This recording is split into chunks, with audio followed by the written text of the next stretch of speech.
nag-Ho Chi Minh. So, dito na kami sa Grab namin. Pupunta dun sa hotel. Airbnb na pinagpag-stayan namin. So, ayun. Our last country for this tour.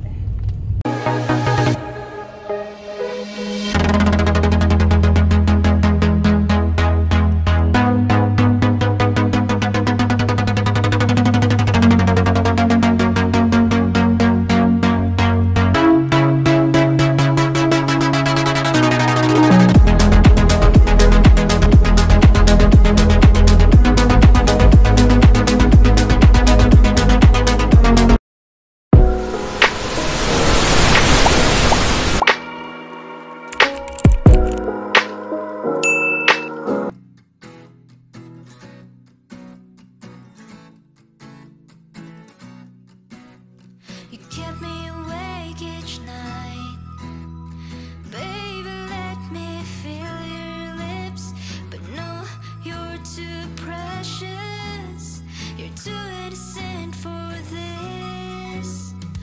Your voice so sweet, it lingers in my ear, please let me hear it, let me listen, my dear. If I say it all, would you give it a chance?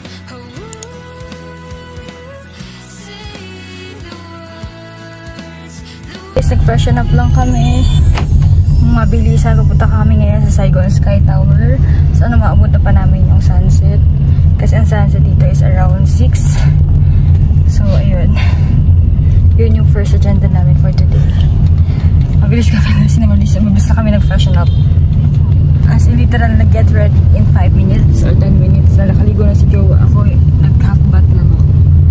Kasi, ang pangit ng buhok ko pag sa pumunta yun. Eh, pag sa pambasa. So, na akong tayo mag-ayos. Ayan. Nakaya naman. Ito guys, sa Vietnam, wala kang marinig kundi. Ayan. Beep, beep. Stress, diba? Tsaka masyadong dominated ng mga motor tong lugar. Ayun na yung sunset. Oh my gosh, umabot kami. Since hindi kami sure sa itinerary na to, last minute ako nag-book sa Klook na lang entrance fee. Mas madali kasi doon kaysa pipila kami, tapos di pa kami nakapag-convert. Dollars pa rin yung pera namin. So, kapag kaganon, galawa kayo katulad ko, hindi hawak yung itinerary nyo. So, pwede naman kayong last minute na booking. Ay, malalaman din kami namin mamaya if makakapag-Chu Chi tunnels pa kami tomorrow. Kasi medyo compressed yung itinerary namin here sa Vietnam. Tsaka guys, ito pala sa Vietnam. Pwede ka maging milyonaryo kasi ang currency nila dito, thousands. So, yun. Pili na gusto ko sana mag-Hanoi. Kaso, ito kasi yung pinaka-accessible. Kasi nga, may gusto rin akong i-visit doon yung Halong Bay.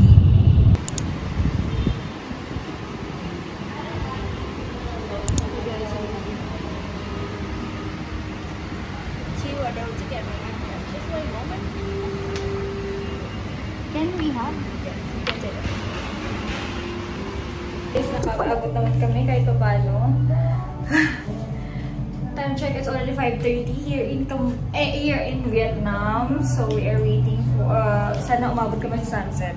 So ito pala Saigon Sky Tower. So wait, yung pressure. Meron kang magandang view, tapos 360 view siya. Pero syempre, you look forward natin yung sunset.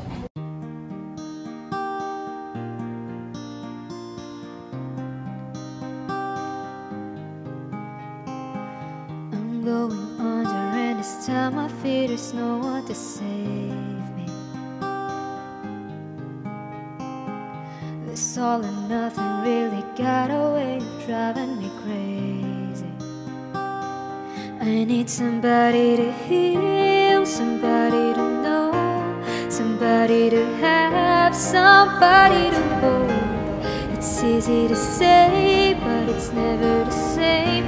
'Cause I kinda like the way you numbed all the pain. And now the day bleeds into nightfall, and you're not here to get me through it all.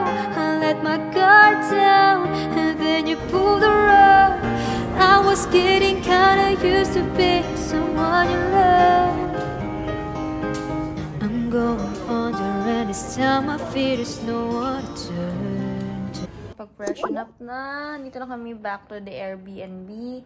So, bukas, nag-iisip na lang kami kung anong gagawin namin bukas. Nag-search na lang ako na pwede namin gawin. And yun. So far, part of me gusto kong mag-rebook and then part of me gusto ko na lang umuwi. Kasi kung mag-explore lang sa Ho Chi Minh, guys, okay na talaga ang one day. Kasi grabe talaga. Medyo stressful siya compared to other countries. Basura, traffic, everywhere, noise, ganun. So, unlike sa Thailand, although busy yung city, wala kang makikitang basura anywhere. So, by the way, ang nice pala na itong Airbnb namin, nice din yung host. Ayan, so, I'll keep you posted tomorrow kung ano magiging itinerary namin. So, dito lang kami actually nag-cram sa Vietnam kung ano yung ba yung gagawin namin. Kasi nga medyo hindi ka namin sure pa kasi nga given na limited lang yung time namin for Vietnam. Yun. So, maybe pagka na, ano ko na yung bucket list ko sa ibang countries, maybe I'll go back here. Pero hindi na sa Ho Chi Minh. Maybe Hanoi o Hoi An. So far, ang masabi ko lang, gusto ko lang dito is yung Airbnb namin. And maganda pala yung video sa Saigon Skydeck. In fairness naman. I'll keep you posted for tomorrow kung ano yung gagawin namin. For now, good night muna. Bye. We are heading out for our tour. Buti na lang talaga, hindi na rin ako nag-extend kasi nagkaroon na ako. So, pag ako pa naman nagkakaroon, sobrang sumasakit yung puson ko. So, hopefully, matapos namin yung tour na ito mga yung maghapon nang walang masyadong aberya. Let's go! Napansin namin kanina na paglabas namin na yung area pala namin madaming mga natitila noodles. So baka may try din namin yun. Dito guys sa Ho Chi Minh, napapansin mo rin namin na marami ditong mga flower shop. Siguro mahilig sila sa flowers. Ito talaga ng motor tong area. Bihira ka lang makita ng private car dito. Ang may transportation talaga nila dito ay motor. Dito ng onigiri, try ko lang onigiri dito. So kanina, sabi nung ano ko, initin niyo daw. Sabi ko, ano po? Apa? Nangutak ko lang pa ako sa Pilipinas.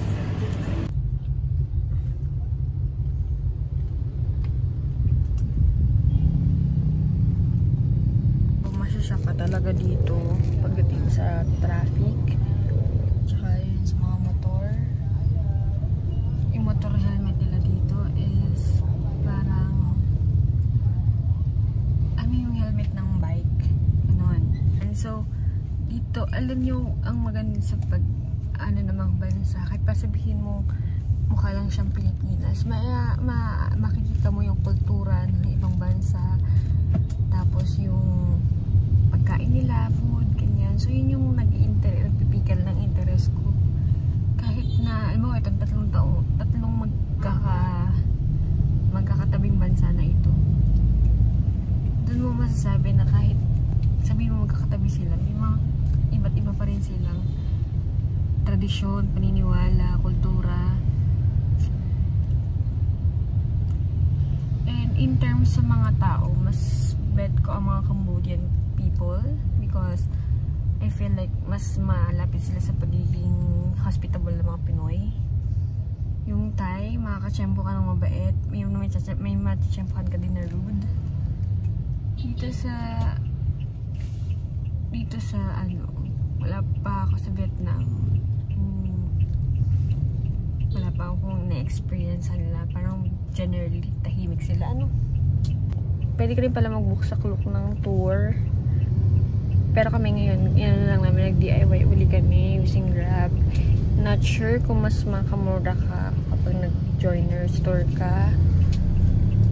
Kung kami kasi gusto namin hawak yung oras as much as possible. So, since city tour lang din naman, magkakalapit lang naman yung gusto namin puntahan.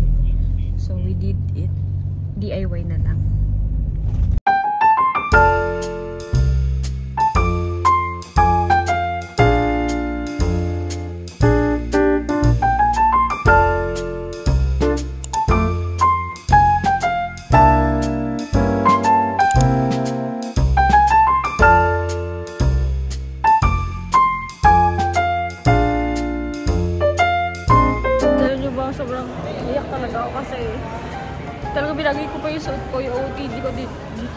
sa Notre Dame. Tapos biglang, wala pa lang cookies na ginagawa siya. Kasi imagine sa Klook, wala rin naman, imagine ko na pa kami sa lalo sa Klook, edi lalo na.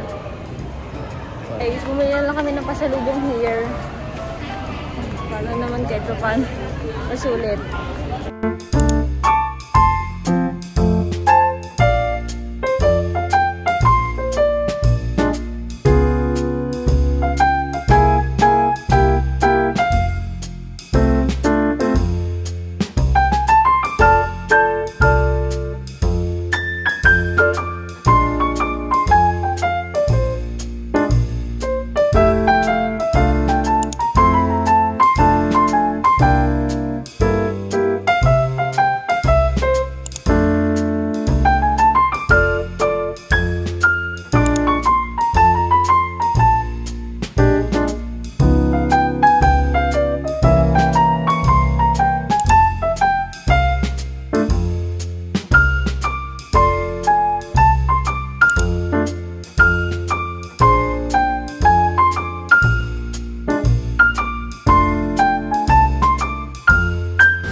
Ayan guys, in-order namin.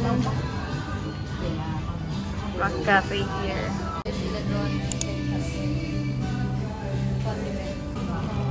Ang sabi ito guys, how I wish meron ko ito sa Pilipinas. Miss namin mag-fast food. Oh my gosh. I ordered Arya McFlurry. So order siya ng McFlurry niya. So ngayon punta lang kami sa Royal, sa mga museums. That Arizona sky burning in your eyes. You look at me, babe, I wanna catch on fire. It's buried in my soul, like California gold. You found the light in me that I couldn't find. So when I'm all choked up and I can't find the words, every time we say goodbye, baby, it hurts. When the sun goes down and the band won't play, I'll always remember us this way. The hotel, as you can see, sobrang messy ng gamit. So, ayusin natin yan. Guys, nagkakatamaran na nga po kaming umalis. Pagod na kami. Pagod na yung paa namin. Kanina nag-explore lang kami sa city. Lakad lang. So, guys, ang tipid lang ng Vietnam, in fairness. Dito siguro yung pinaka-matipid namin so far. I'm loving the city in a sense na ang dami niyang green spaces. Sobrang dami. Pero, actually, marami naman din siyang pros and cons. Pros is talagang yung sa sites, yung mga tourist spots, pwede mo lakarin isang araw lang. Kaya, talagang sa most na mga nagba-backpacker or try country, minsan 1 day or 2 days lang yung in-spend nila sa Ho Chi Minh kasi kaya naman talaga.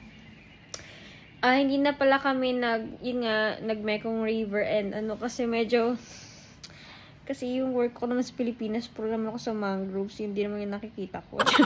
Ayun, so mas gusto kong ma-experience muna yung city and yung dito. So, pero gusto ko pa rin bumalik, pero next time sa Hanoi naman. Ayan, so all in all, in fairness naman ito sa Vietnam, gusto ko rin pala sa kanila is yung accessibility sa lahat. So, paglabas namin, meron kaming mini stop or food stalls. Actually, sa baba may spa nga. Dapat nga magpapamasaya ako kasi bigla ako nagdinatnan. So, bawal nga palang pamasaya pag meron.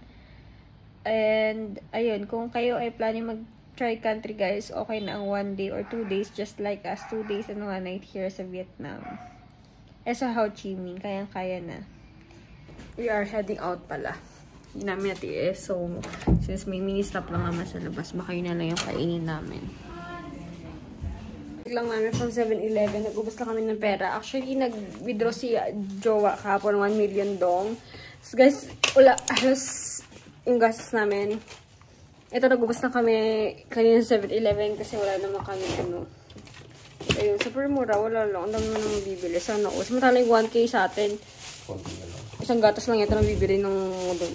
Guys, so it's check-out time. Time check. It's already 10 here. So, ang flight namin ay alauna.